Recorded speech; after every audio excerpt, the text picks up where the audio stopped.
লিপিসত্রে এবার থাকছে কবিতা তোমাকে এঁকেছি বটে, লিখতে পারিনি।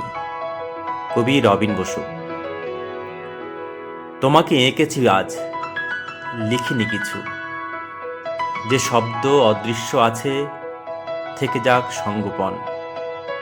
তোমার দৃষ্টি থেকে যদি কিছু ঝরে পড়ে, বুঝে নিতে পারে লোক, নাও পারে।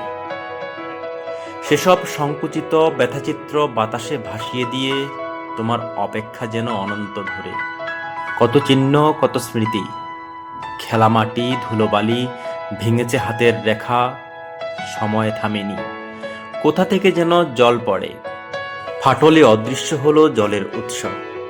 উদাস চোখের দৃষ্টি, তবু দৃষ্টিহীন বসে আছো। তোমাকে এঁকেছি বটে, লিখতে পারিনি।